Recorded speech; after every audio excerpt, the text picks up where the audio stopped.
So today we are doing chapter 1 of class 12 which is very important और आज जो article हम करने जा रहे हैं that is very important, that is electric field on equatorial line। इसका डेरिवेशन बहुत इंपॉर्टेंट है, प्रॉपर्ली प्रैक्टिस करें। अब आप देखो जो हमने एक्सियल लिखी है माइनस क्यू की वजह से कि दोनों का मैग्नीट्यूड इक्वल आ रहा है। इवन आप लोग कई बार मैथमेटिकल स्टेप्स में उलझ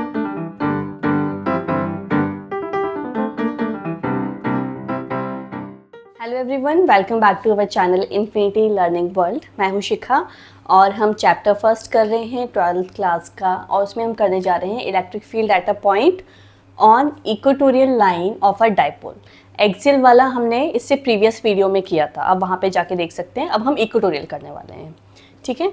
तो सबसे पहले हम क्या करेंगे, एक डाइपोल लिया आपने। डाइपोल का मतलब यहाँ पे minus Q charge plus Q charge. Equatorial line पे हमें क्या रखना है, टेस्ट चार्ज। यहाँ पे हमने रखा टेस्ट चार्ज, थोड़ा पास रख लेते हैं, ठीक है। यहाँ पे आपने प्लस क्यू चार्ज रखा।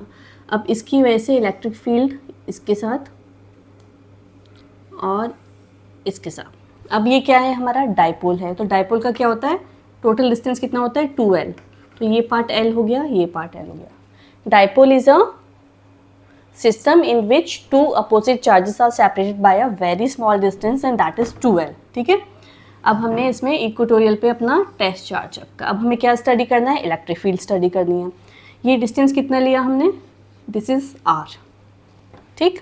अब आ जाइए A B एंड इसको मैं लिख देती हूँ O, ठीक है, C। अब देखिए माइनस क्यू की वजह से जो इस चार्ज पे, टेस्ट चार्ज कैसा है, पॉजिटिव, तो कौन सी फोर्स लगी, अट्रैक्टिव फोर्स। तो इसकी इलेक्ट्रिक फील्ड E1, ये क्या है, पॉजिटिव, ये भी क्या है, पॉजिटिव, तो कौन सी हो गई, रिपल्सिव। रिपल्सिव हो गई तो दिस इज E2। अब हमने क्या किया, E1 एंड E2 को उसके रेक्टेंगुलर कंपोनेंट्स में रिजॉल्व किया। रेक्टेंगुलर कंपोनेंट्स क्या होते हैं, रेक्टेंगुलर कंपोनेंट्स क्या होते हैं, रेक्टेंगुलर कंपोनेंट्स होते हैं cos theta and sine theta factor, ठीक है। तो जब हमने इसको रिजॉल्व किया, अगर हमने E2 को रिजॉल्व किया तो हमें ये मिला। E2 को किया तो इसकी 90 डिग्री पे एक साइन फैक्टर होता है, एक कॉस फैक्टर होता है। सिमिलरली E1 को किया तो एक फैक्टर ये हो गया, एक ये हो गया। ये था हमारा E2 साइन थीटा फैक्टर, ये वाला है हमारा E1 साइन थीटा फैक्टर, और कॉस फैक्टर्स यहाँ पे हमारे आ गए, E2 cos theta and this is E1 cos theta, ठीक है। रेक्टेंगुलर कंपोनेंट्स तो क्लियर है, साइन एंड कॉस में हम डिवाइड कर देते हैं, ठीक है। अब देखो साइन फैक्टर्स दोनों के एक दूसरे को क्या कर रहे हैं, कैंसिल आउट कर रहे हैं, ठीक है। तो वो कैंसिल आउट करेंगे, टोटल इलेक्ट्रिक फील्ड हम क्या करेंगे, कॉस फैक्टर्स को ऐड करके टोटल इलेक्ट्रिक फील्ड हम फाइंड करने वाले हैं। चलिए सबसे पहले हम स्टार्ट करते हैं। हमारा E1 कितना होगा, E1 की वैल्यू है 1/4 pi epsilon naught Q by, अच्छा अब यहाँ पे आते हैं Q बाय R स्क्वायर। यहाँ पे R क्या आएगा, वो R होगा आपका A O का स्क्वायर इंटू R कैप। ये रहा A O, ये A O, क्योंकि एक चार्ज माइनस क्यू यहाँ रखा था, टेस्ट चार्ज ये रखा, इनके बीच का डिस्टेंस A O। अब A O कितना है, पहले E2 भी लिख देते हैं। चलिए E2 क्या होगा, E2 होगा 1/4 pi epsilon naught Q by B O square R cap. अब आ जाइए A O की वैल्यू क्या है, इस राइट एंगल ट्रायंगल में अगर आप देखोगे तो A O की वैल्यू आएगी आपकी √of R square plus L square. ये कैसे आया, पाइथागोरस थ्योरम यूज़ करके आया, पाइथागोरस, ठीक है। ये यूज़ करिए इस ट्रायंगल में और आपको AO की वैल्यू ये मिल जाएगी। सिमिलरली BO की वैल्यू भी कितनी आएगी, same R square plus L square, ठीक है। अब इसको पुट कर देते हैं तो हमने क्या देखा, E1 और E2 हमारा, इसका मैग्नीट्यूड हमारा सेम आ रहा है।